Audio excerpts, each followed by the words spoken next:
Les gens du Coran sont les gens d'Allah et ses proches.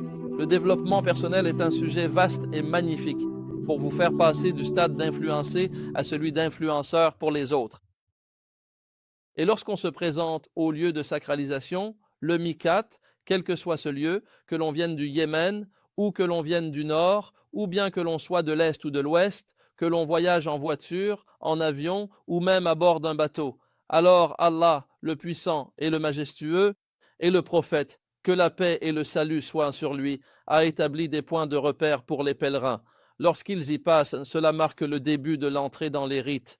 Ils doivent s'arrêter à ce mikat, puis choisir le type de rite qu'ils souhaitent accomplir avant de l'exécuter en se tournant vers Allah, le puissant et le majestueux.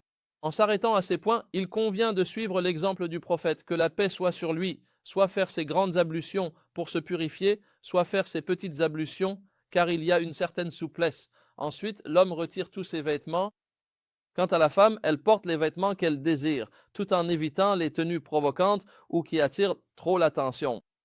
Quant à l'homme, il entre en état de sacralisation vêtu d'un pagne et d'une cape, tout de blanc et sans aucune couture. Il se tourne alors vers Allah, le puissant et le majestueux, se purifie, se parfume le corps, ainsi que ses cheveux et sa barbe, mais il ne doit pas parfumer ses vêtements de sacralisation. Après cela, il commence ses rites et il choisit, selon sa situation, parmi les types de pèlerinage dont nous allons parler si Dieu le veut. Il en existe 3 formes connues, le tamatu, le kiran et l'ifrad. Le pèlerin en tamatu accomplit une omra complète puis un hajj complet. C'est la meilleure des formes, une omra entière suivie d'un hajj entier. Le pèlerin en kiran, lui, combine les actes du hajj et de l'omra.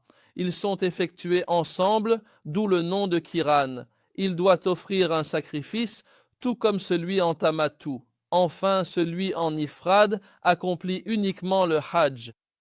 Pour le tamatu, la talbiya au mikat consiste à dire « Me voici pour une omra », car il entrera en sacralisation pour le hajj le 8e jour. En disant cela, il est en état d'ihram. Puis il s'exclame « Me voici, ô Allah, me voici, tu n'as aucun associé, me voici, à toi la louange, la grâce et la royauté, tu n'as aucun associé. » S'il est en kiran, il dira « Me voici pour une omra et un hajj » ou bien « Me voici pour un hajj et une omra ».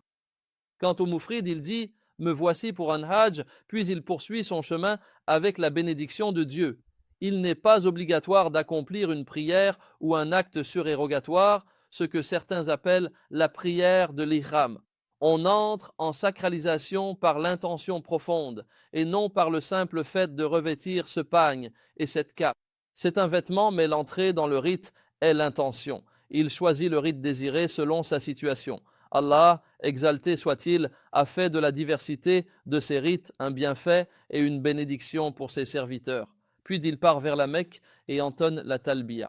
Certains pieux prédécesseurs clamaient la talbiya si fort que chaque pierre ou arbre l'entendant lui répondait et témoignera pour lui par la grâce d'Allah au jour du jugement. Me voici, ô Allah, me voici, sans associé, me voici, à toi la louange, le bienfait et la royauté, tu n'as point d'associé.